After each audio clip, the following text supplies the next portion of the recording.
This wasn't this bad. wasn't terrible. This wasn't terrible. Yeah. I was a little worried. I like being able to kind of reach over and squeeze on Deo. I like being able to kind of hit people. I like the kind of back and forth banter like this in person. But I felt like this. This felt like us. So I still want to do something in person. This ain't bad. This ain't like bad, but I prefer in person too, though. Yeah. All right, so we spent all this money for nothing, huh? So we need to No, so I think we do we're both. putting out more content, right? We're putting out more content. So like this is like the more content. Yeah, with this we can do something literally any day of the week, just on some fly. And let's just get on for like 20 minutes real quick. Just 20 minutes and just bam. When ESPN come and buy us up, like it'll be money well spent. Like JJ Zacharyson, the late round quarterback, he be throwing out like throughout the week like 10-minute shows, real quick. Like these are just my thoughts. Blah blah blah bam bam bam. That's it. Yeah, we could all be in the office. You could be in the courtroom. Daniel could be in the optometry office. I could be like in the OR, and we could just be podding. Like I'd be like, I'll be like operating while Daniel's like, checking out vision, and then we'll just hop in. And you ask the judge, what do you ask when you want to pause from the judge? What do you say? Objection, Judge. Objection. But yeah, man. All right, man. All right, guys. This was a good episode, man. Good job, guys. Yeah. All right, man. Y'all be up. All right.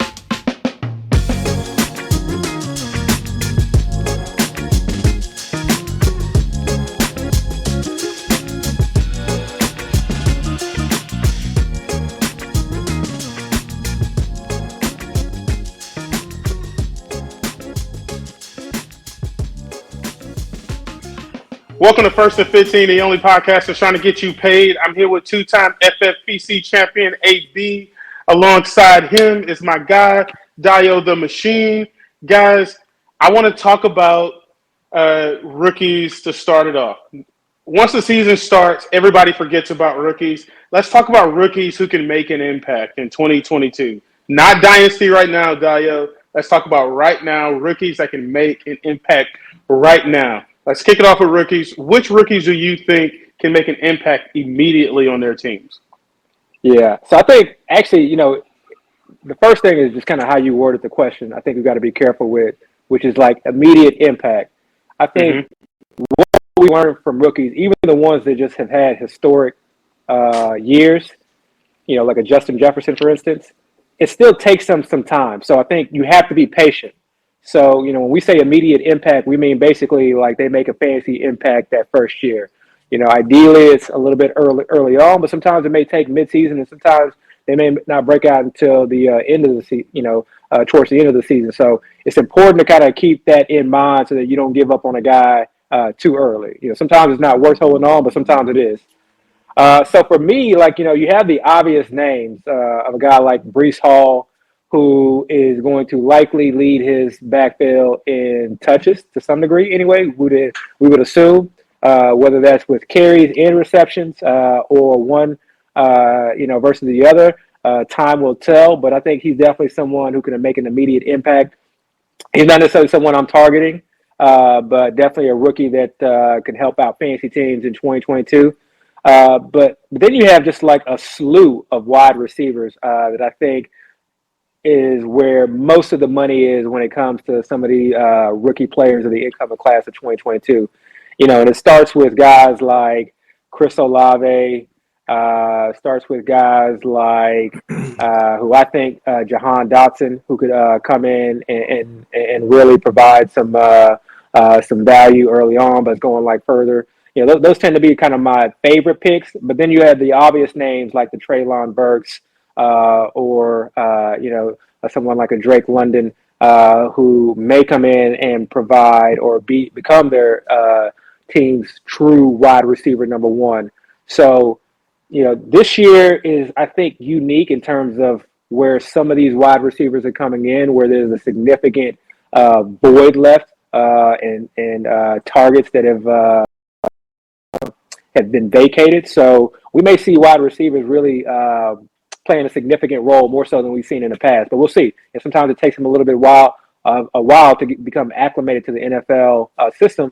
And sometimes other guys who we may not be paying attention to, who are coming into their second and third years may overtake them, at least for that first year. You look at Atlanta, they just traded for Brian Edwards. So, the assumption right now is that Drake London comes in and, that's his job. But who's to say that, or that Edwards doesn't come in and basically take over the X, spot, and they throw Drake London in the slot. And maybe he's someone that, who's had previous rapport with a Mariota, because maybe they work closely together with the twos back when they were both with the Raiders.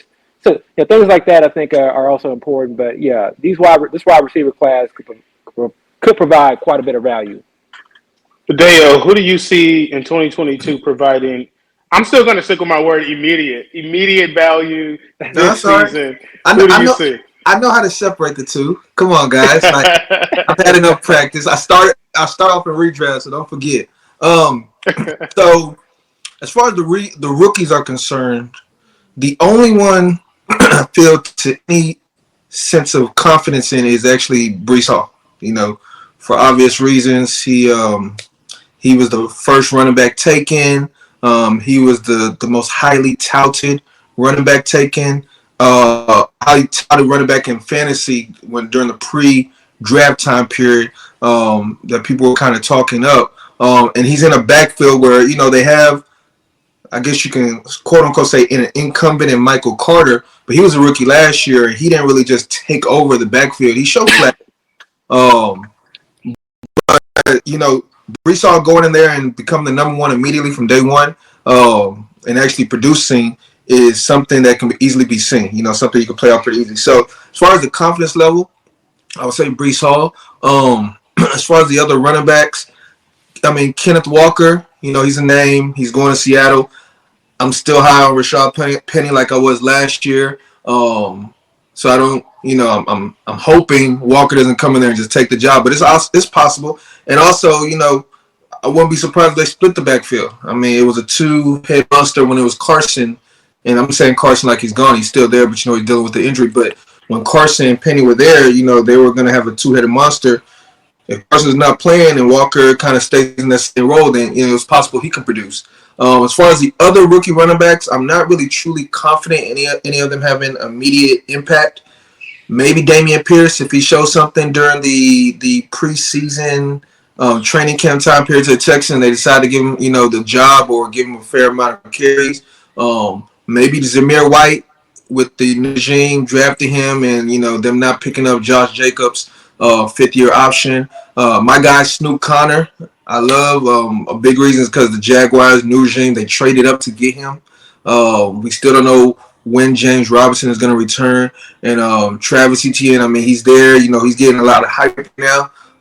But, I have my question with that, and maybe we can get on Travis Etienne another time. But as far as the running backs, no other running backs really have me confident that they're going to be an impact player this year, one. So I really am not seeing myself drafting any of them. As far as the receivers, on the other hand, I do think with today's NFL, receivers that are coming into the league, they're having an easier time making an impact year one.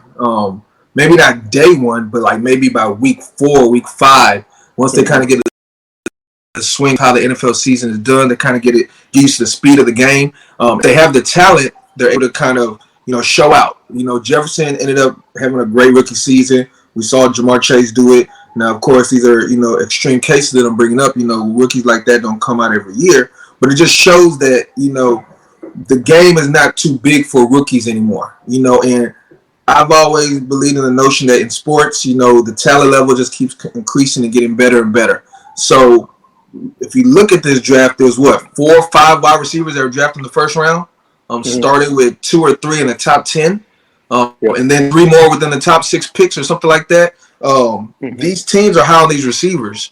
So I like Drake London. I know you just mentioned how they have Brian Edwards and, they got Auden Tate. Of course, they have Kyle Pitts. But I just like Drake London's talent level. They drafted him top 10. And I do believe if you draft the player top 10, you almost have to put him on the field immediately and show that that investment was worth it. Jameson Williams, that was actually my favorite wide receiver talent in the draft. Of course, he's dealing with the injury. We don't know when he's going to come back. He's making it seem as if he's trying to make it by day one, but y'all know how that goes. Wouldn't be Are surprised. you drafting him? Who, Jameson Williams? Yeah. No. No. But if he eventually comes back like he's going to end up doing, hopefully, like say he comes off the PUP list week 7. If he's out there, I might consider it, because adding him. Adding him. Yeah. Now as far as drafting, just London I like. Traylon Burks is being drafted. Traylon Burks is actually being drafted ahead of Robert Woods, and I actually think Robert Woods is going to be the main guy there. So I'm actually gobbling a lot of Robert Woods in my drafts right now. He's coming off injury, but he's been practicing and he's fairly okay. Jahan Dotson, you mentioned him. So here's the thing with Jahan Dotson. I've been saying myself. Sorry, real quick. If y'all didn't go back and listen to our home pod that we dropped, definitely go back and check that out because we went over a lot of these situations in more detail. But go ahead, Dale. So here's the thing I'm doing with Jahan Dotson. So in a lot of drafts lately, I've been drafting Terry McLaurin. Kind of to piggyback off that discussion we had a couple weeks ago where we talked about how his value is probably at his lowest level right now. And if he's signed, the value will increase. If he's traded to another team, the value is likely to increase. So I'm almost kind of trying to take advantage of that. What I'm actually doing is I'm drafting T-Mac in the anywhere 4th, 5th, back and forth, 5th if possible. And then I'm also taking Dotson later in the draft. Because if T-Mac ends up being traded, I mean, y'all know I love Curtis Samuel, but the way Dotson's buzz is going on right now, I wouldn't be surprised if he ends up being the number 1 receiver. And if he's not the number 1 receiver, if T-Mac ends up signing, then great. I got T-Mac to go there. If Dotson does show me something, great. If he doesn't, I can put him back in the water. So I do like Dotson. What other rookie wide receivers that I'm missing? Olave. Actually, I feel like is the most NFL ready receiver out of all of them. And I'm to some extent skeptical about what we're going to get from the Saints offense this year, but I'm still not sure about MT. Callaway, he had his chance. He didn't really do much of it last year. Yeah. Traquan, I used to love Traquan. Jarvis, man, let's not sleep on Jarvis this year. Yeah. He's getting a lot of buzz out of camp. Yeah. Now we could bring up. This is the rookie part, but I like Jarvis too. I've actually drafted him a few times as well. So I do like all the rookies, even the second round rookies. I'm not sure if I'm going to draft them yet. Maybe I want to hear kind of camp reports, but your John Mechie, your George Pickens, your Sky Moore. Sky Moore is being drafted, second Chiefs wide receiver. Christian Watson with the Packers. I would not be mad if somebody drafted any of those guys, to be honest with you. I'm surprised that you guys didn't talk about Sky Moore more. Yeah, so, I think when we first started potting, he was the first name that we mentioned. And that's because he was going in the 9th, 10th round. And I loved him there because that is a situation where as much as we love Sky Moore, we don't necessarily know that he's going to be the guy.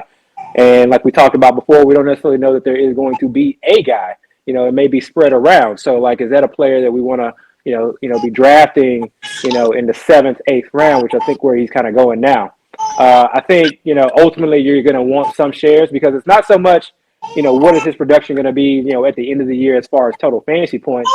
It's what is his production going to be in the second half of the year towards the playoffs, in that money week when it really counts, when he's had time to acclimate to the system, when he's had time to develop some rapport with Mahomes, when the cream has had a chance to rise to the top. So he's a guy that I'm still going to want some shares of. I'm going to be hoping for some camp news to come out about Juju, doing something, normal that receivers typically do in OTAs or training camp. It's going to cause his ADP to rise and then maybe Scott Moore's to drop. But I was glad I started drafting a little bit early on because I got quite a few shares then, and then I'll probably circle back a little bit. So Abby, do you like Sky Moore?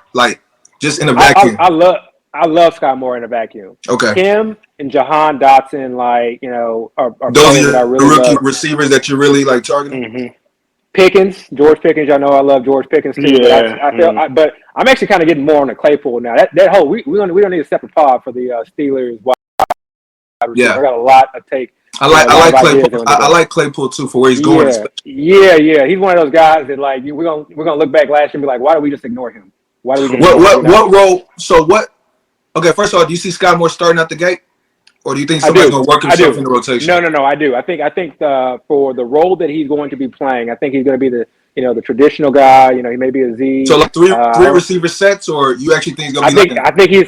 Yeah, I think he'll be out there on 3 receiver sets. Maybe Okay. early in the year, maybe he's not the starter. Maybe I don't envision him playing like 90+% of the snaps early on. Okay. But I think eventually we will get there. So he's going to work his way Eventually in the rotation, basically. Absolutely, Okay. absolutely. Because he's just, when you watch him play, like there's just so much about him. Like, and you talk about Olave being pro ready. I felt like Scott Moore was pro ready, and I felt like he's going to fit right into this offense. And I feel like he's going to fit into like what we're seeing now, what we saw from defenses in 2021, where these guys, everyone was trying to keep everything underneath them.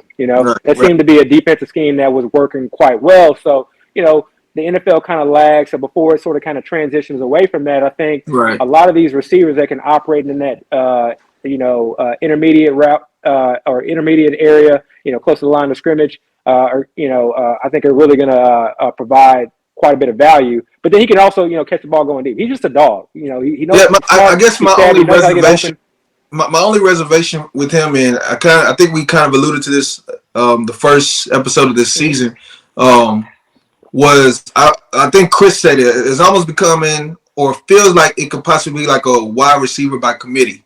And they got Juju, they got MVS, which I don't even think we brought up, who I actually think is going to end up being their wide receiver 1. They still got McCole, who's actually the vet of the group now. I mean, crazy to say, but which is wild.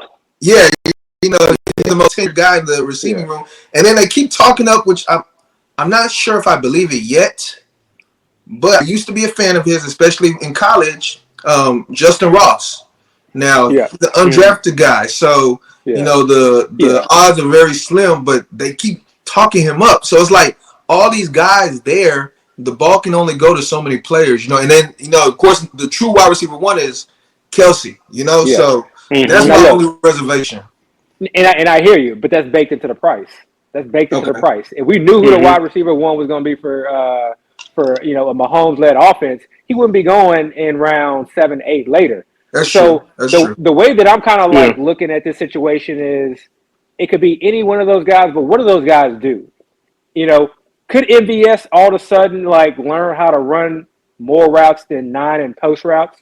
Could he be more than just a fly guy and be a possession receiver and incorporate more of the route tree? It's possible, but I haven't seen it yet. I went back and watched his like old college tape, and he looks the exact same as he did in college. He was just super fast and dominant. But there was nothing about him that I was like, oh man, this is like an amazing route run. He was just super fast. He was you were watching Valdez-Scantling college tape, man?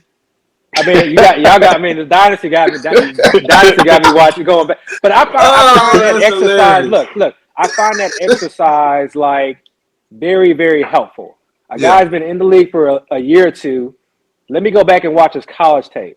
And if I'm not seeing like much in the way of improvement, like he's doing this, 2 years into the league where he wasn't doing college. To me, that's kind of a red flag. So I see MVS as a certain type of player.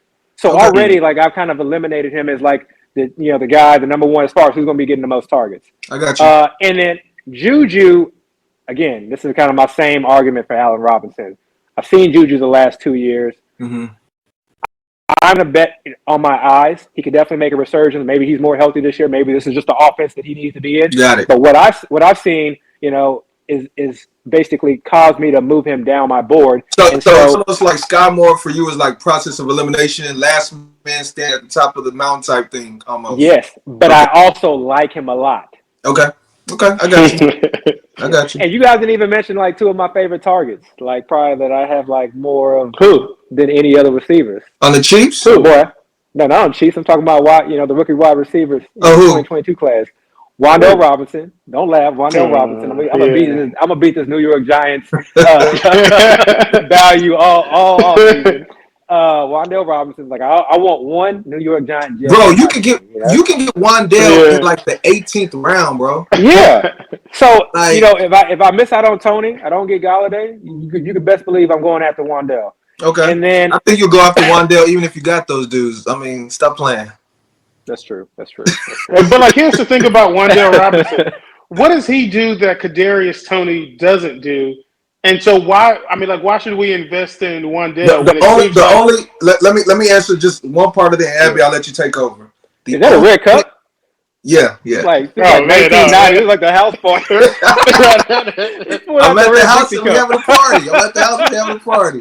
We're talking football at the football party. But the only thing I would say, the only thing I would say that would benefit Wandale is, don't forget, this is a new coaching regime. Dabo came, and they drafted him in the second round. So, a high draft capital, a coaching staff, an offensive coordinator that literally targeted you. As I want to say, they drafted defense in the first round, or I don't even know if they had a pick. So he probably was their first offensive player that they drafted. So he's gonna have a role. Like, I don't care. Outside of the offensive lineman. But this is the thing with Wandale. This is the thing with Wandale and Kadarius Toney, and it's just OTAs, but still OTAs, training camp. That stuff matters as far as chemistry. Wandale has been practicing throughout OTAs. He has not been injured at all. Galladay just came back, but he has been running with the ones and getting that run. And the coaching staff is seeing him first. And going back to what Dale just said, like, is the coaching staff really going to care if a guy's a rookie versus a second-year player? If they're constantly seeing this rookie out on the field and they like what he provides, and they both have to learn a new system at the same time. Like, new regime, everybody learned a new system. So Tony really doesn't have much of an advantage other than having a year experience in the league, So, and don't get me wrong, Tony's a beat. We were all. I mean, anybody that watched any type of anybody that watched Tony last year, he's an absolute beast. So definitely I would love to get him first, but like if I miss out on him, then I'm going elsewhere. Okay, who's your second rookie? We won't talk about him just yet. No, we're not. Okay. No, I need a little bit more. I need a little bit more OTA. I need a little bit more training camp. You got to drink something a little bit. Get yourself a red cup or something. I don't want to be raising this ADP for no reason. We'll see. Let's hold off on that for right now. I got you. All right, guys. Let's talk about quarterbacks for a second, because it looks like quarterbacks are kind of sliding a little bit.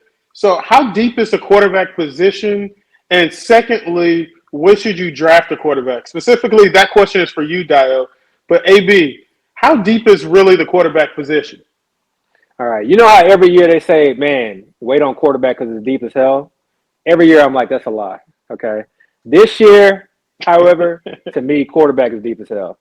Quarterback is very, very deep. There are a number of players that could really it's just one big tier, It's Josh Allen, but nobody wants to draft that first QB, especially where he's going, given all the players you got to pass up on. So, right now, if you get into early drafts, particularly the football guys, you see these quarterbacks actually being pushed down.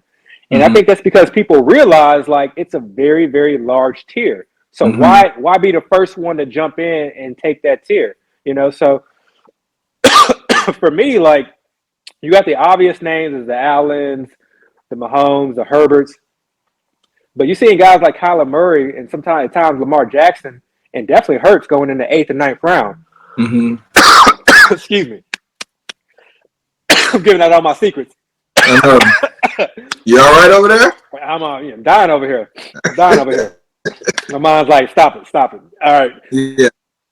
But so I think it's deep. But then you also have guys who are going a lot later. They can also provide similar upside. And Trey Lance is obviously one of those guys. But you have the Staffords, and you have a guy like Kirk Cousins. We're going to get into coaching changes, but this could literally be the Stafford of 2022. So I think QB goes deep, and there's other guys later on too that I'm more than happy and feel comfortable with the idea that they have a lot of upside that I'm willing to take a stab at. Dale, go ahead and take it. I'm dying over here. Can we stop it with this Trey Lance thing? Can we please stop it with this Trey Lance thing? Please. Dale, please tell me that you don't agree. So are you drafting Trey Lance? Okay. Yes. We will not stop the Trey Lance love. We will keep the party going. Keep the party going. Keep the party going on the Trey Lance. Matter of fact, we need to turn it up. Turn up the music on the Trey Lance.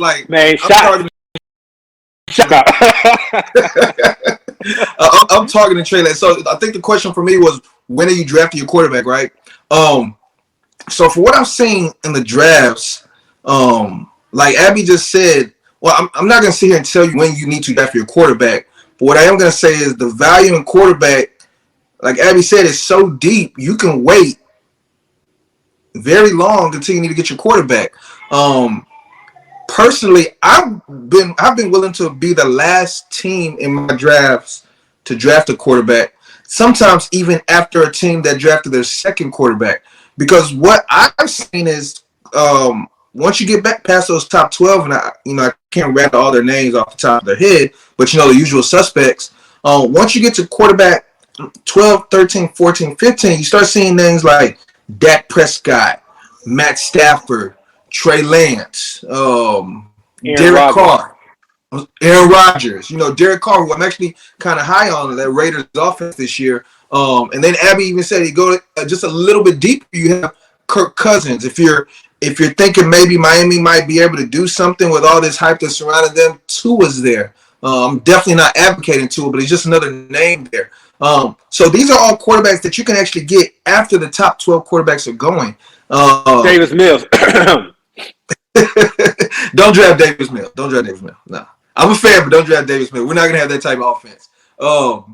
So if you want to wait now I know there's some players that like to have those high-end, high-ceiling quarterbacks. And if you're one of those players, get your guy. I'm not going to sit here and tell you, if you're a Josh Allen guy or a Lamar Jackson guy or even a Mahomes guy, don't get your guy, especially if you're trying to stack, which stacking I think is a valuable strategy this year and pretty much all years. But if you're like me and you just feel like quarterback as a whole is just something where I can still get a good, stable quarterback that has the potential to put up a high amount of points later, I'm not even waiting to pick the quarterback 8. Like, I'm going to say, if I'm not getting one of those top 3, 4, I'm going to be the last one. And I'm happy with Aaron Rodgers, MVP last year. Matt Stafford, guy that just won a Super Bowl a year ago that just added Allen Robinson. Trey Lance, who's a Konami Code quarterback, the biggest value Konami Code quarterback I've probably ever seen. Derek Carr, who has, a new weapon in Adams. Waller's back from injury. Josh McDaniels is the new coach, so excitement's in Vegas, man. So yeah, I personally am willing to wait. I'm never going to take Josh Allen, as kind of what Abby is saying. It's almost like a game of chicken and drafts. Who's going to be the first one to take the quarterback? It's never going to be me. But that's kind of how I see it. Yeah, no. Yeah, but I mean, Abby, go I ahead. hear all this Trey Lance love, but why not like Marcus Mariota when you think about Trey Lance's skill set? Like yes, I said Marcus Mariota. Whoa. Here's why. When I saw him with the Raiders, even if it's in one game, when I saw him with the Raiders, I like the way he targeted the tight end. I think Pitts is a very good athletic tight end. I think they are a team that is very dynamic. He can run the ball just as well as Trey Lance can. To me, I think he has more talent than Trey Lance does. I know that this is going to sound stupid now, but just wait. Trey Lance stinks, man. I'm sorry. Look, I'm going to go out and say it's going to sound stupid a month from now, and it's going to sound stupid a year from now. But look, yeah, go ahead. A couple different things.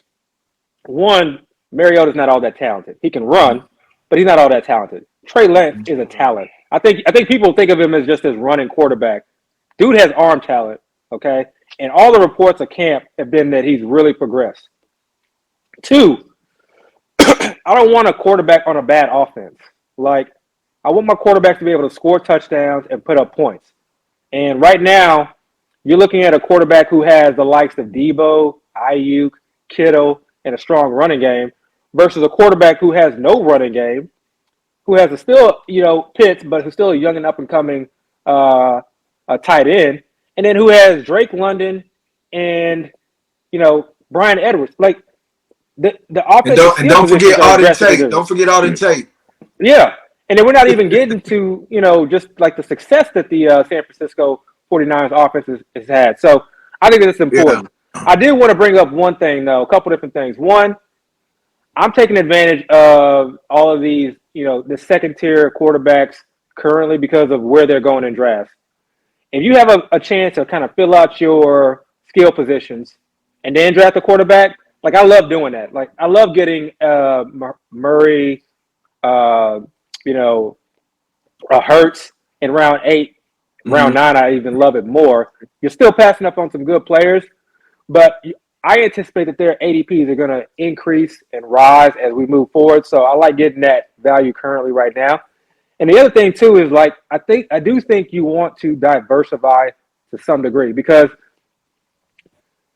it's not that you just want the overall number one QB. We saw last year that didn't matter. Right. But you want a quarterback that's capable over a 3-week span, particularly weeks 15, 16, and 17, that can go off. That can go off. That can go off. Yeah. And a number of quarterbacks can do that. We have no clue who that's going to be. Right. No clue. So it's important for me to like make sure that I have a good amount of those quarterbacks. And that's why in redraft, in this tournament, in this particular year, I'm not so crazy or keen on like trying to get a stack. Mm-hmm. I want to have as many of those quarterbacks as possible. To me, that's more important than trying to like make sure like I have Kyler Murray with X wide receiver. But the stacks, the Josh Allen dig stack 2 years ago and the Burrow Chase stack last year were the ones that won them. You know, so the stack. But I don't know that I needed Josh Allen. I think I needed Diggs. Okay. Chris, as far as Mariota is concerned, I'm not doing it. But to be honest with you, if you were to say that was your strategy, I wouldn't even knock it. Like, honestly, because, yeah, I don't think it's likely. It's not impossible that he can show something, especially because he has that running capability. But I think what you did do, though, is you kind of gave another example of how deep the quarterback position is. Because we can even say names like Tannehill, you know. Trubisky. We can say Trubisky. You brought up Davis Mills, he's going to get the opportunity. I mean, we have guys that are really, really deep that you can consider getting. But you know, I think you just want to make sure. You just want to make sure you have a guy that can do it over a 3-week period. Right. If you don't feel like a guy's like a streamer, a week-to-week starter, you better have 2 of those, and you better feel damn confident that you can guess and be accurate on the weeks that they can go off. So that's why I like the idea. To me, you know, and it's actually, you know, Trey Lance isn't even a fail-safe. Like, there was a draft where I got Aaron Rodgers in like 16th, 17th round. Yeah. I mean, yes, he lost Devontae Adams, but we've all seen the splits without Devontae Adams. Small sample size, but he's actually done a little bit better. Now, you know, extrapolating that over a 17-game, you know, season, and obviously all these other factors coming into play, who knows if that's feasible? But he's still Aaron Rodgers. Like, this is an MVP. Like the discount you're getting on him right now is ridiculous. Yeah, we're drafting Aaron Rodgers like at his severe floor, like he's at a basement value right now, as if the guy wasn't a top 5 quarterback for the last 5-6 years, you know? Right. Yeah. He lost a weapon, yeah. Okay, we baked that into his value, but him losing one, I mean, great weapon, but one weapon is all of a sudden going to make him almost undraftable. That really doesn't make sense to me. Somebody's going to emerge. That offense, they're going to keep passing the ball. You know, they might not have these splash plays anymore, but they're going to keep passing the ball, matriculating the ball down the field. As long as you have a mind like Aaron Rodgers back there at the quarterback position, they're going to constantly be in games. They're not going to get rolled over. We're not going to see a thing where Aaron Rodgers is throwing for less than 200 yards a game. So somebody's going to be there. And for you to have Aaron Rodgers, I mean, again, right now we're talking about his value at his floor. What if he actually ends up being the same Aaron Rodgers or maybe even better than what we've seen before? We've seen how teams can lose their known receivers and then the quarterback ends up blowing up because now they're actually spreading the ball to more players and the offense actually opens up. So exactly. So you're actually able to get this quarterback who we've seen do it, who we know is talented, and all we're really saying is, oh, he lost his number 1 receiver. And by the way, would it shock if somebody like Julio or Will Fuller signs with the Packers? And then what happens? Now he has this talented wide receiver that can do these things that you know fits right into his skill set. So quarterback is just so deep. I mean, I'm a waiting type guy. I like what Abby just said as far as diversifying. So obviously, at some point, if I continue these drafts, I'm gonna want to probably go a little bit earlier, maybe even get a Josh Allen team at one point. But right now, I'm kind of preferring to gobble up all that value right now, while I feel like it's still, at a discount. All right, guys. I want to talk about Saquon for a bit because he's staying on my mind because the media won't allow me to forget about Saquon. We keep hearing these articles about camp, about like him getting his swagger back, him feeling good. Listen, is he going too high for a guy that has been injured as much as he's been injured? He's going in the middle of the second round. Is that too high for a guy that has been injured that much? I mean, let's be honest about it. No, I think he's like appropriately priced. I mean, like, I think it's baked in. You know, look at his competition in the backfield. You know, there's not a lot there, and he's a workhorse type back. He's now another year removed from his ACL injury, and I heard him say something that like I can attest to, and I think all the other athletes also attest to, is that being another year removed from an ACL injury, he says he feels more comfortable and confident in his knee. That is massive. He's also had now the opportunity to rehab that knee to now have equal strength to build back the explosion.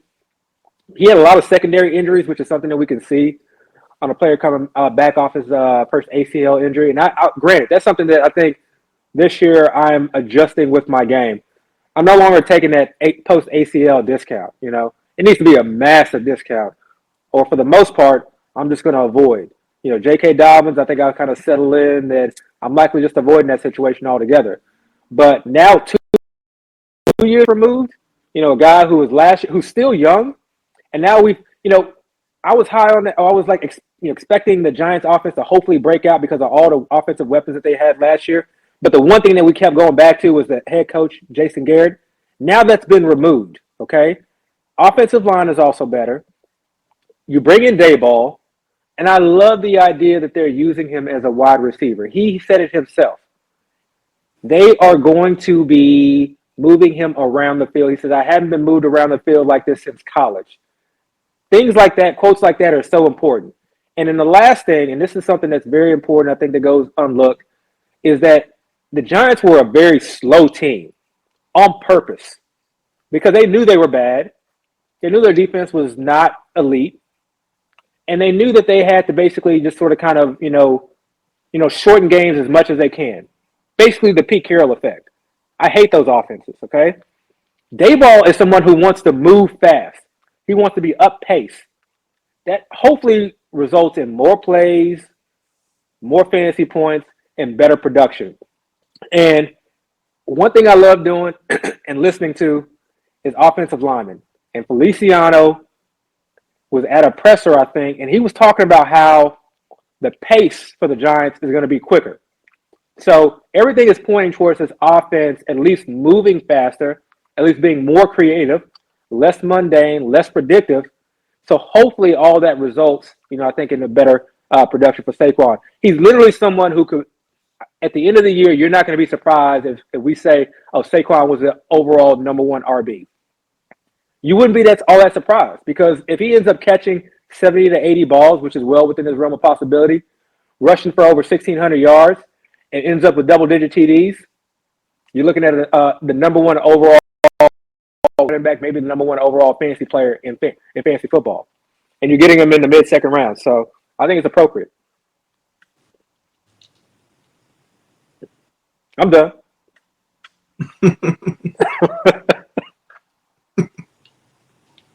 Daya? I'm sorry. What was the You last? lost on the sauce right now. That's I was trying to look at the score of the game, so I missed the last part. Saquon, is he going too high, going in the middle of the second, given his injury history? So the middle of the second. So here's the question I have for the people that are kind of internally asking themselves this question. If Saquon was totally healthy and you had no concerns about an injury, would you be okay drafting him in the middle of the second, or are you the middle of the second, where even if he had a totally healthy season in a Brian Daboll offense, that's still too high. Me personally, I was a Barkley fan last year. I've always been a fan of his talent. Knowing that, like Abby said, they're talking about how they're moving him around. He hasn't moved like this since college, and knowing he has that home run capability. They're talking about how he's been used as a receiver as well. All of that stuff right there keeps making me feel like he might actually be a value right now, and we might be taking him too low. Now, I really can't say, okay, who I would put above him, but he's one of those players where, and I'm always kind of thinking about this with drafts, especially in those early rounds, who are the type of players where I can look back at the end of the season and say, I could have seen a scenario of them playing out as being the top player in their position. You know, I could have seen that. I could have actually envisioned that happening. And with Barkley, again, especially with somebody like Daboll there, a creative mind, and you saw what he did with Buffalo, I can actually see that. You know, so me taking him in the 6 actually is like, wow, I'm actually able to get this great talent who, I'm sorry, I said but second. If you end up taking him in the second, that means you had a top guy like, you know, a Jefferson, a C-Mac, Najee,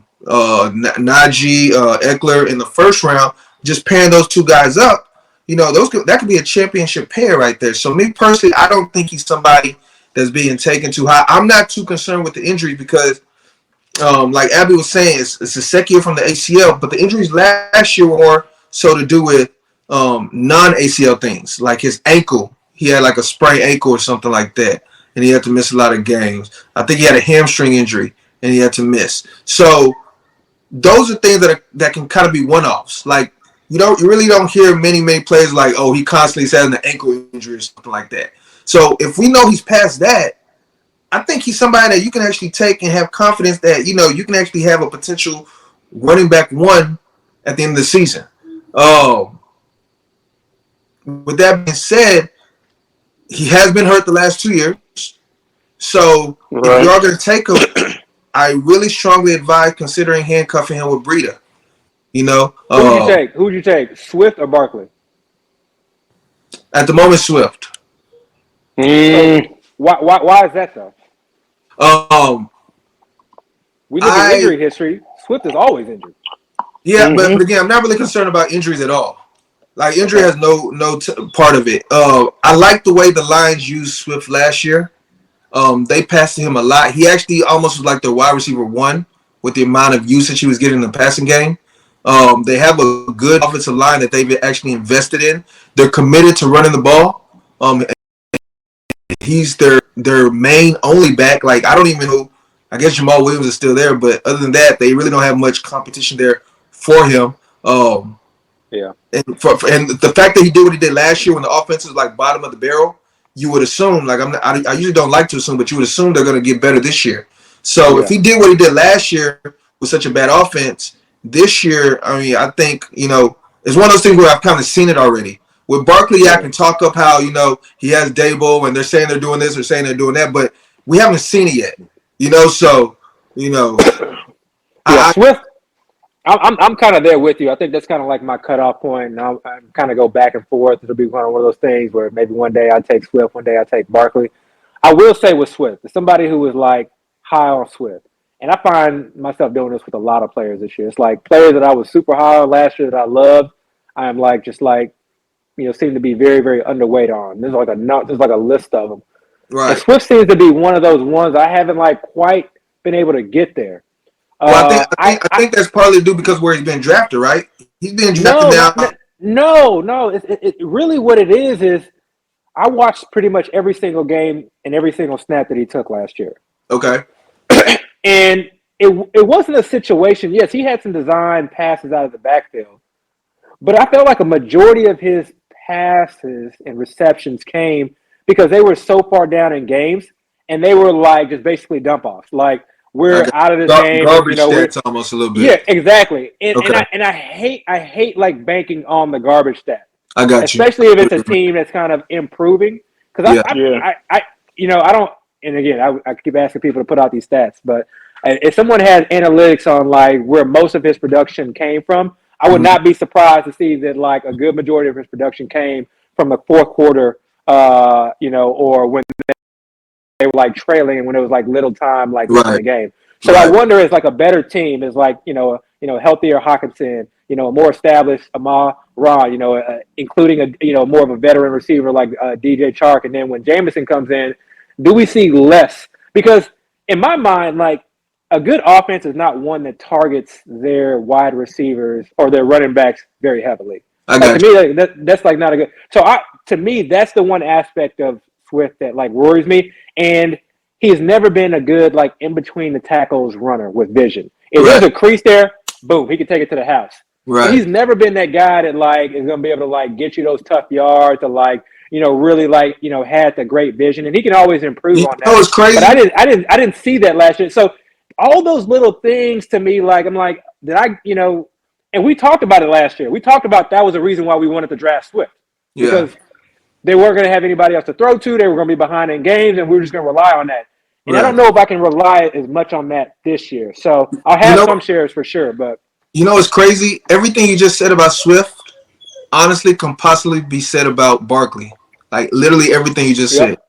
He gets a lot of dump off passes when they're down. It seems like he struggles to run in between the tackles. I know he can do it, but he likes to bounce outside all the time or reverse field or whatever. And their offense ideally is going to improve, and they have more weapons as well, just like you're saying with Swift stuff. I can see that. For me, the problem I have with Swift, because I like Swift's talent, is he's just going a little bit higher than where I want him right now. He's been going higher and higher. When I first started drafting, I saw him in the middle of the second. Now I'm seeing him in the back end of the first. Yeah, like he's now a first round draft pick now. And in reality, all that means is somebody that was in the first is now going in the second, and you got the same here.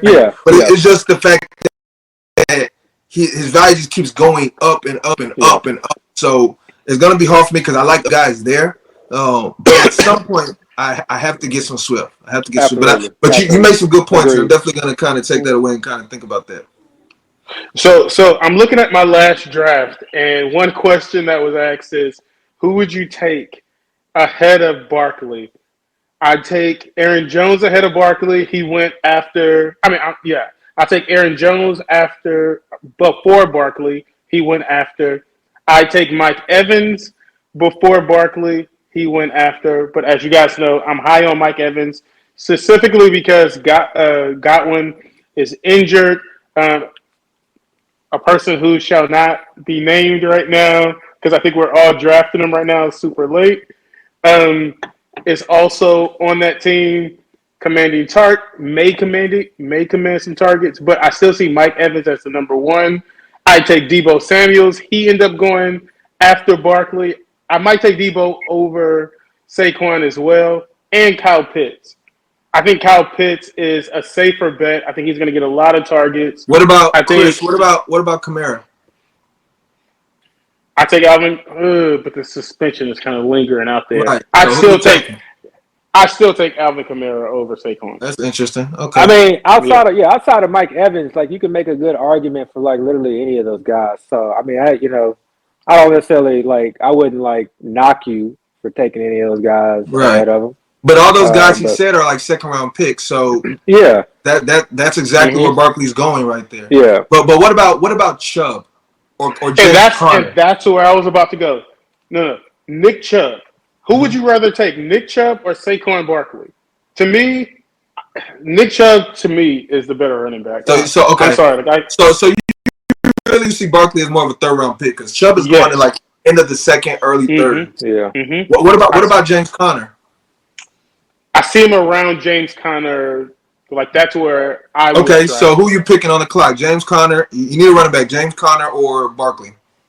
I take Saquon if I'm in the third, because James Conner's going third or fourth pick in the third round. I take Saquon at that point. Okay. Just because of upside. Got you. Okay.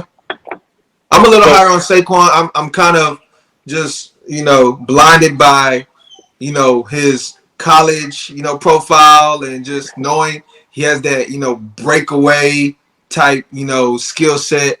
I always want those guys that I feel like can put up a 50 burger. Like just 1 week they just happen to just go off and you never know when it's coming. Like it's just like random out the blue, but they're the sole reason that win you the game. And Barkley's one of those type of players that I feel like you can do that with. So I love to kind of get those type of players. And you can actually do that with Mike Evans too. We've seen him do those type of games. We've seen Kamara do those type of games. We've seen 6 touchdowns, Abby, helped you win that money. So all those guys can do it. So I'm not gonna knock it, but I do feel like Barkley is somebody. I don't think you can draft Barkley too high, I guess is what I'm trying to say. Yeah. All right, guys. So to let people into the thread, like the text message chat, I've noticed that you guys often sort of track these offensive coordinators that become head coaches, and then you try to project what kind of offense they're going to install once they become head coaches.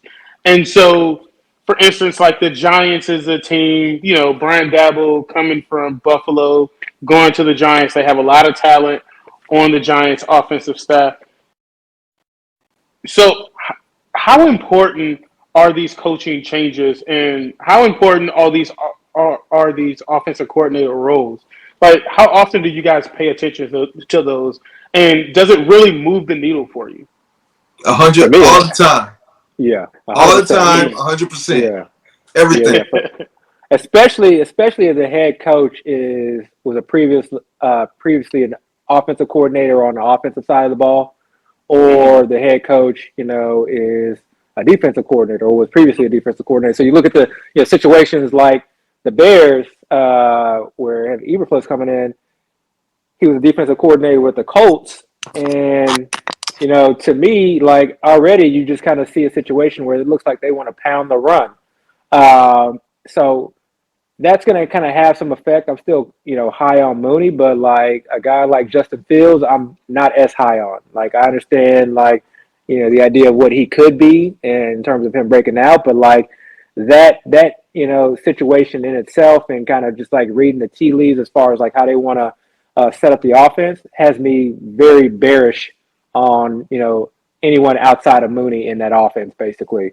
So that's important. And then, conversely, you see, again, one reason why I was talking to Kirk Cousins earlier is because you see, Mike Zimmer gone, a defensive-minded head coach, and then you see them bring in an offensive-minded head coach now.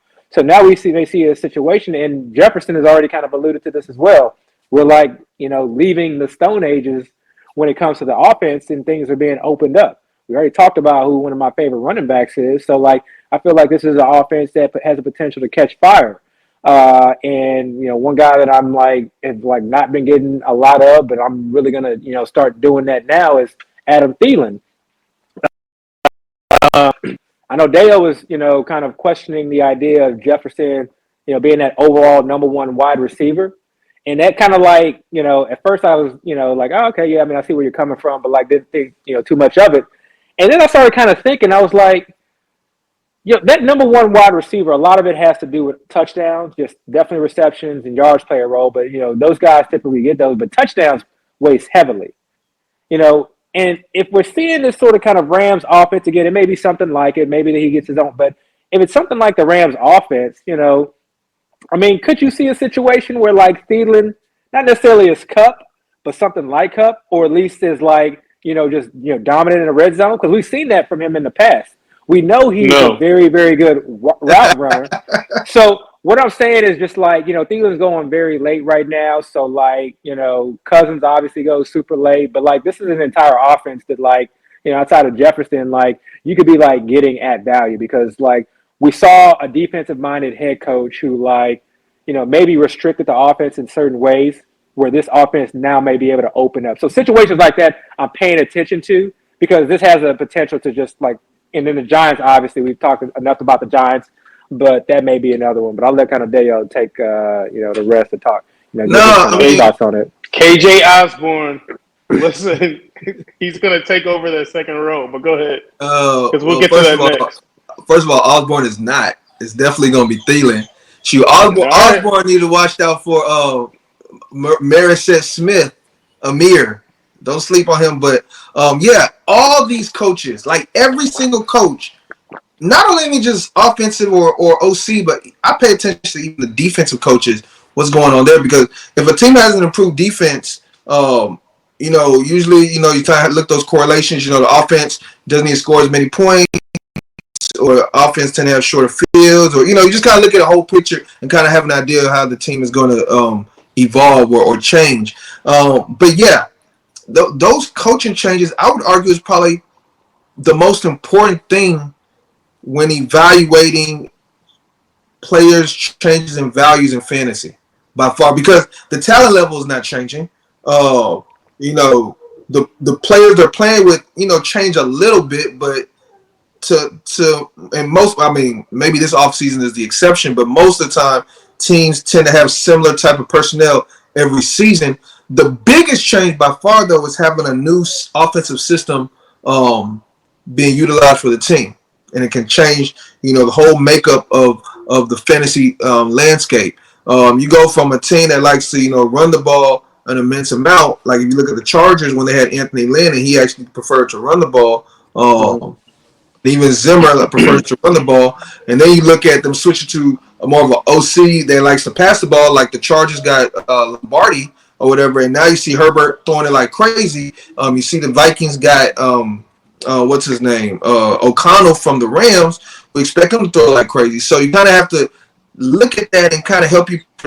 Okay, if they're doing, if they're putting this type of system in place, how is it going to affect all these fantasy players around them? Like, is it going to allow them to have an even higher ceiling or a lower floor than what they've had in the past? So yeah, I think it's one of the most important things to look at. I'm paying attention all the time. I'm always trying to backtrack and kind of see, what they've done in all their previous stops, not just the year prior, because sometimes coordinators actually change their system. So, you just kind of have to get an idea of what that's like and then kind of adjust accordingly. I do think that's part of the reason why Jefferson at the moment is being drafted where he's even being drafted. I think if Zimmer was still the coach of the Vikings and they still had Kubiak as the OC or whoever the OC was, then Jefferson wouldn't be a top 5 pick. People kind of unconsciously or consciously already do kind of look at how systems change. So, yeah, I think it's very important. If you're not doing it, definitely start to do it, because that's one of those edges, hashtag edge seekers. That's one of those edges you try to look for to try to kind of get ahead of the competition. And it could help you out with, a lot of value picks. Like even in the Jaguars with Doug Peterson, just like look historically what he's done with running backs. Usually he's, had an RBBC. And has a pass catching back necessarily been the one that you wanted to own in that running back by committee? Not always. Now, obviously, that can change with ETN, but you never know. And he's also brought in veterans at times. Jordan Howard. I don't know. Well, I guess Jordan Howard wasn't a veteran at the time, but Jay Ajayi he had traded for. So, that's a situation where, like, looking at kind of tendencies of like what coaches have done in the past, like. I'm keeping it in the back of my mind, like this idea that it's just ETN with the Jags, and obviously we like Snoop if it stays that way. But like that's a team right now that like I would not be surprised at all if they traded for someone or brought like in a veteran running back. By the time we got the training camp, just because like historically that's what that coach has done. And then you have both McDaniels, with the Raiders. You can look at he's a little bit tough because I feel like he's someone like. We could just see something that we maybe have not seen or a combination of what we've seen in the past. But, what he's done with his slot receivers in the past. So, like, yeah, obviously they have Adams and they have Waller. But in McDaniel's offense, it's not, even though they had Gronk, the tight end wasn't always heavily targeted. The slot receiver was. So, Hunter Renfrow could potentially be a value. So he's somebody that, like, I got to make sure, like, I have a couple shares because you just never know, And especially if injuries happen, like the slot receiver in that offense with like minus Adams, like who knows, like could like literally be a league winner as well. And then McDaniel's out in San Francisco, obviously. Like I think, locking in on like who's going to get the touches in that backfield. Like I got my money on Edmonds, but like there is going to be a back that's going to be like, a weekly, starter worthy from that backfield, given like his history and prowess in the run game, or at least, he's going to try to make sure that there's one.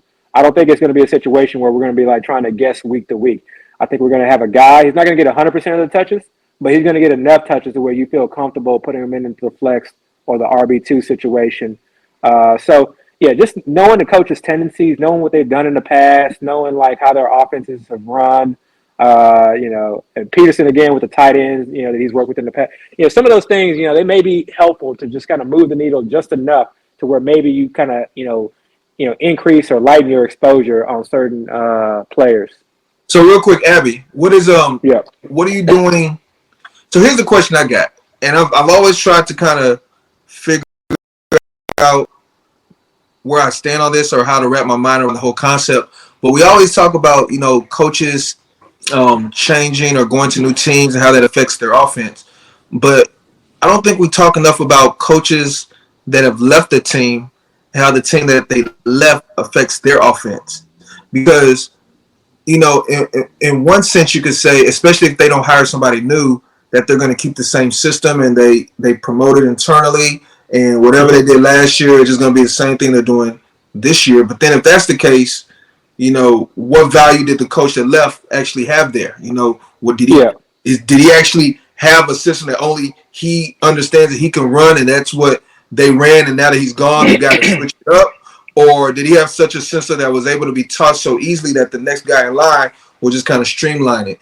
And I bring that concept up specifically to ask about the Bills and the Saints. Those two offenses right there, I feel like, everybody loves the Bills, but they lost Dable, who was this high, touted OC. Is it going to have no effect with Ken Dorsey taking over? And then you look at the Saints. They lost Sean Payton. Is it still going to be the same? It's obviously not going to be the exact same, but is it still going to be a offense that can put up a solid amount of fantasy points where you want to have at least somebody in that offense? That I don't know, because I feel like those answers right there will allow you to, again, have that edge because you can kind of get ahead of the field. So I want to know from you, how do you feel like those two teams are going to be affected by their coach losses? You're just going to put me on the spot, huh? Yeah. People want to hear what you got to say, honestly, man. Those are great questions. That's why we have a pod. That's why we always quote hashtag stay ready. Going after those little facts. So Saints, and again, it's hard to kind of take old data, especially if it's multiple years back. But looking at Carmichael, what he's done with that Saints offense when Sean Payton was not there, he leaned kind of more towards the pass. And so if we kind of know that, as sort of kind of a baseline, or we have a basis, maybe it's not enough to completely stand on, but it's at least, something to start off with. Now we can look at, okay, they committed to Jameis Winston coming off an ACL injury, not even fully healed, not even out of that 9-month window yet, where he's already at OTA. They committed to Jameis Winston and said, no more Taysom Hill. We're going to a traditional quarterback, right? They traded up and drafted Chris Olave. Okay, trade up twice. Twice. They brought in Jarvis Landry. They still haven't done anything at running back yet. We still, have no clue who the backup running back is going to be for Kamara if he misses time. Everything that they've done, and we got Michael Thomas. Yeah, everything, and we got Michael Thomas potentially coming back, and we saw the footage of him running. I like it. I need more though. I need more. But everything that they've done has told us that we are looking towards the passing game. And again, leaning on that a little bit, that Carmichael has been a little bit pass heavy, or pass more and not been as run heavy when he was calling plays. That's enough for me to look at this Saints off, passing game as okay, I can take some stabs at some of the receivers in this, in that receiving corps. So that one we have a little bit of history on. The Ken Dorsey one is a little bit tougher. We don't have a lot of history on him calling plays on his own. He's fresh, he's new. So we're all kind of going into this, and it's basically just going to be reading the tea leaves and kind of looking at what they've done. Okay, they brought in O.J. Howard. There've been talks about, them really wanting to get guys who can produce yardage after the carries. And when I first heard this, I went back and looked, and you look back, his receivers, or Josh Allen has probably one of the worst yak numbers of any quarterback, which is kind of surprising, to think about.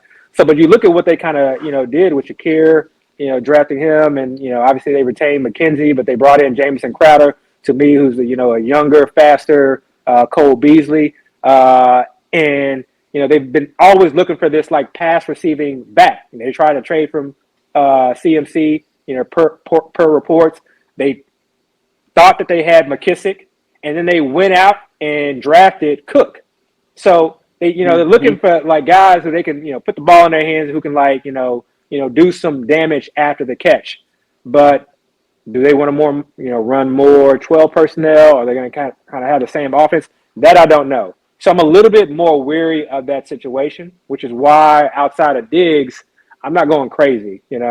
I like Singletary where he's going, but I'm not on the Gabe Davis, drafting him in like the 5th round, definitely not the 4th round in terms of where he's going, just because, like you said, I don't have a clear understanding of that. And I don't feel like I'm missing much if I don't get Gabe Davis in the 5th round. Yeah. Also, Gabe Davis isn't that much better of a prospect than Jamison Crowder to be drafting him that high, in my opinion. But let's talk about Dynasty for a second before we close out. For all of those at home, we have created or we have joined a Dynasty league. We took over an orphan. Yes. We love giving back. We love giving back. Yes. We love the kids. They're about to take our money for real. We love the kids. But we have a Dynasty League, 1st and 15 Dynasty League with a whole bunch of sharks too. Shout out to Sports Betting Man who saw us as like fresh meat and sent us a trade offer. No, the first one was by Shelly. Shelly sent the first one. Yeah. He's trying to give us AJ Brown. He wasted no time. Literally, as soon as I purchased the team, that offer came right in. once you put in the group chat, I went into the app and I quickly rejected it, so none of y'all had any kind of. You didn't even want to get active and start pressing on. They thought it was just going to be me. They thought it was just going to be me, and I was like, "Oh no! I'm bringing the whole 1st and 15 crew in." And that's when they were like, "Okay, all right." So yeah, shout out to Dan, Theo, Shelly. By the way, all those guys. Austin Martin's in there. Sport. Yeah. Go ahead, Chris. It's No. So I had a question. We have cut downs that has to happen. To be honest, I need to read the rules. I think it's the Sunday before opening weekend, but I have to go back and read the rules for cut downs. Yeah. Who would you cut down? Damian Williams, who's now in Atlanta, or Mike Davis, who left Atlanta and is now in Baltimore? If you had to cut one of those two players, who would you cut down? Only one, though. Not both. I knew you were going to say that, but we had to cut down just one. Who would you cut down one out of those two? Davis can kick rocks for me. I believe Williams is older. Am I right about that? He could be. I need to look it up. Well, I mean, I guess the best way I can answer the question is I'd release or I'd drop the older running back with the shorter contract. This is why I brought Dayo into the squad. And they both probably have 1-year deals, right? They both probably have 1-year deals. So that means the thing with Dynasty, with all players that I try to roster, I want to see some kind of long-term plan with them. Like, I want to see how their career is going to unfold in the next 3, 4, 5 years. The problem with the Davis and Williams with the 1-year contract is past this year, I don't know where they're going to end up this time next year. So their value, whatever their value is now, it would not totally surprise me if 12 months from now it's zero to the point where literally I can't even give them away. Like, I can't even get a dollar bid trade. Somebody just trade me a $1. I can't even do that because they have no value. You need that fast. So I need that fast. Yeah. So again, obviously I want to get the younger player because at least I can say at least he has the potential to have more years in the league. But also the way I want to look at it is who do I think has the higher chance of kind of having a shot of value during the season? Because once that spike in value occurs, it's almost like the stock market. You have to sell. You trade that pick, and currently I'm starting to trade a lot of players for as many draft picks as I can get. Whether it's a third round pick, a fourth round pick, a second round pick. Obviously, I want those first round picks. But if I can have a player where I don't see a long term future with them, and I can just kind of give them to somebody else and take their draft pick away, I'll do it every single time. So again, out of those two players, I'd probably want to go with the younger guy, and I think the younger guy is Mike Davis. And interestingly enough, out of both of their scenarios, like I still feel like Patterson is the number one running back in Atlanta. They drafted the rookie. As far as Baltimore, they have Dobbins and Gus, but they're coming off injury. So I wouldn't even be surprised if Mike Davis starts the season as the number one running back. And when that happens, guess what? I'm sending trade offers like, hey, y'all want Mike Davis. So I guess so. So a long-winded way of answering your question is I'd probably release Damian Williams. All right, so Damian Williams. Send it to Noah. I don't think he listens. So Damian Williams is 30. Mike Davis is 29. Like they're literally like 10 months apart. So but Chris, now that you're in Dynasty, you have to know what month and day they're born.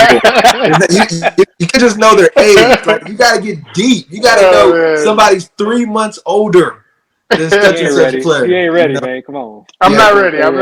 We'll get there. Hey, but real quick, Abby, I know you wanted to kind of speak on a draft you recently did with a whole bunch of industry guys. I don't know if you want to kind of share your thoughts. The big leagues. Not industry guys, in the street guys. These are high stakes, the elite of the elite. Not industry, we in the streets.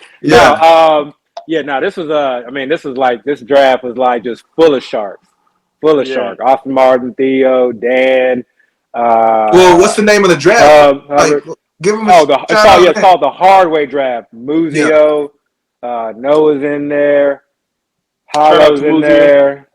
Who else in there? I'm forgetting someone else. It'll come to me. Oh, Dwayne McFarland is in there. I mean, like literally everybody's in this draft. We talked about like not wanting the to draft. District guys put that together, right? Yeah, they put that together. Okay. Great draft. Shout out to the Go. To me, it's like, okay, this is like where players should be going, almost essentially, at least like right now. Like, you have like the ADP, you have like what the current ADP is, and you almost just kind of got to throw that out the window when you're doing this draft. And I wish I would have done that because I was really trying to get some value, and it just was not happening. And eventually what happened was I found myself like not wanting to take guys, but they were such good values that I was like, I really don't want you to win. So look, I'm gonna just sacrifice this pick, So I got Josh Allen in the middle of the fifth round. You don't really see him go that late. I got Kittle fairly late in the fourth round. But it was all in all, it was a good draft. Wide receivers just went. I mean, they flew. I'll tell you, they flew. One thing I do not like doing is drafting a quarterback and tight end like within the first 7 picks. And this was like the draft where you absolutely did not want to do that. So, I forget who my first wide receiver is. I think it was, I think it's someone who was, fairly. They can find the draft board, man. It's no big deal. Let me pull up the draft board as we're talking here, but I ended up getting like Hunter Renfrow and then just really like hidden, wide receiver fairly like deep into the draft, which is something like I rarely ever do. Normally, I'm like, getting a lot of running backs, but you gotta like, I had to zig when others zag. So like if they were eating up all the wide receivers, I had to make sure that I was stronger at some of the other positions. So I'm pulling it up right now. That's okay because Chris can edit this. He's an amazing producer. We almost there. That's right. Yeah, my team name was Davis Mills. All right. So okay. Yeah, so I had the 6th spot. Okay, so I ended up going Dalvin Cook because this is kind of a get your guys, guys you kind of hire on, so we can talk about it. So obviously, I'm high on Dalvin Cook, high on Aaron Jones. So I love, seeing him fall to the middle of the second, and then ended up coming back. I had a tough decision between Keenan Allen and Michael Pittman, and it kind of gave you an idea. The next wide receivers to come off the board were Jalen Waddle, Terry McLaurin, and Deontay Johnson. But DJ Moore went right ahead of us, and I wouldn't have taken him there anywhere. There. But Keenan Allen and Michael Pittman, I'm battling here. I'm really not sure like which one I want and I'll tell you why. It's not so much Keenan Allen, it's Mike Williams. You know, I feel like this may be a year where we see Mike Williams ascend, but I ended up going Keenan Allen there. Getting Kittle in the 4th, like we talked about, then Josh Allen.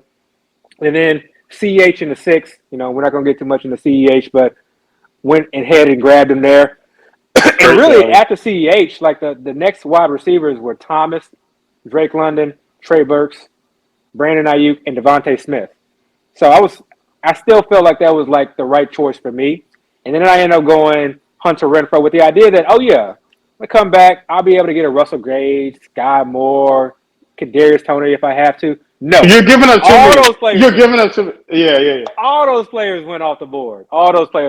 So you know, to say the least, like, you know, I ended up like hitting wide receiver later in the draft and trying to get value on a couple of players that fell. But it was a tough draft. Fun draft. And definitely the winner of this league is likely not winning the tournament, but is going to be able to boast quite a bit and claim that victory of the hard way draft. So, yeah. Now, shout out now to for the guys. for the people at home, we are also in the hard way dynasty draft. Dio does not want to take the lead role in managing this team, but I'm the associate coach. I just have an office in the corner, you know. But if we lose, we're putting it all on Dio anyway because he's our dynasty guy. You the dynasty guy, so it's on you. Hey, real quick. But again, that draft was one of those hashtag GYG, get your guys, you know. Yeah. Shout out to Dorsey. But a few dynasty guys I just want to mention. All right. And specifically, these are some undrafted rookies that I'm sure people are aware of, but I kind of like a little bit. Just going to throw their names out there real quick. Kennedy Brooks, running back for the Eagles. They paid him quite a bit of money. It's an undrafted contract, so go look at him. Abram Smith, similar situation. Potential to be, you know, get a lot of opportunity if Kamara is suspended with the Saints. Zaquandre White. The Dolphins have 4 draft picks only in the draft because of Tyreek trades and all those past trades. So, you know, you can look at him as like their 5th draft pick, you know, a highly touted guy. Looks very good on tape. And then Julius Chestnut, the Titans running back. I know everybody's high on Haskins and deservedly so. I'm a little lukewarm on Haskins, but I can see why people like him. But Chestnut, I like him going to the draft. Tape. Yeah, Julius Chestnut. I like him going. He's kind of a hockey dude. Reminds me a little bit of Devin Singletary for some reason. But I think he has a chance to make that team. So just some competition. You know, rookies are rookies. And Haskins wasn't a high draft pick. So don't be surprised if, you know, he kind of threatens. He's not that good. All right, guys. That is it. Hey, listen, this is our home edition. And we're still over an hour, significantly over an hour. Please like, rate, subscribe. We're out, guys. Peace. I see a day to see a job is what it made to me. Shit me freaking bravery. See it's mine is slavery. 9 to 5, grind and strive. Fucking nigga pay me less. It pay my bills at minimal, but see it pay me stress. Doing this, doing that, and turn around and scope you true. How I did it wrong when I just did it like you told me to. Fuck.